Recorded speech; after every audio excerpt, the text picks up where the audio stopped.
terza serie in acqua andiamo a presentare le protagoniste della seconda serie. In prima corsia Martina Pinarello, in corsia numero 2 per il Padova Nuoto è stata medaglia d'argento ai mondiali junior di fondo nella staffetta mista 4x1500 in acqua libera. Ha partecipato anche agli Euro Junior di Piombino Ludovica Lugli.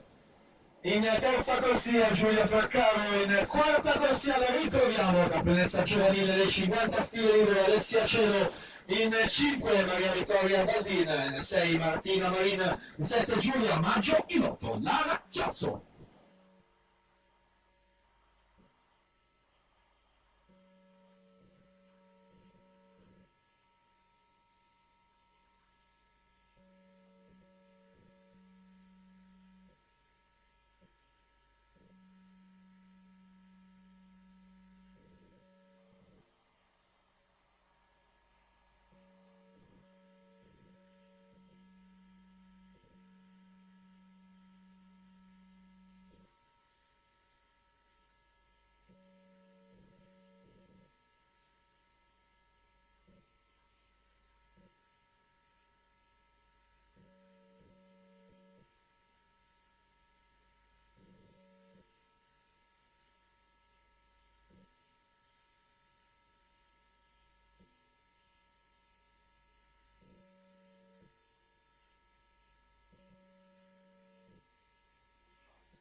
Intanto siamo alla virata dei 300 metri con la De Puglia al comando dalla sesta corsia, seguita dalla Panizzolo in terza corsia e la Peruzzetto in corsia 2 quando mancano 100 metri alla conclusione di questa terza serie femminile.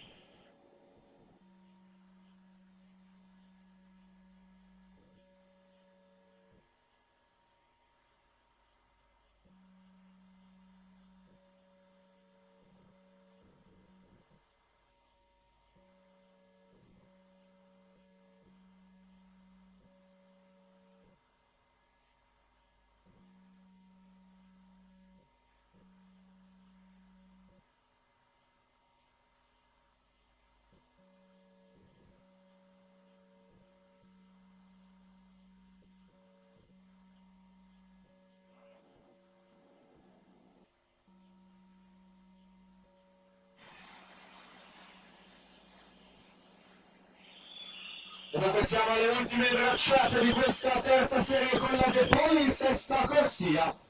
4:27 e 07 sale al comando della classifica provvisoria De Poli classe 02, quindi categoria junior. Alla partenza abbiamo la seconda serie femminile.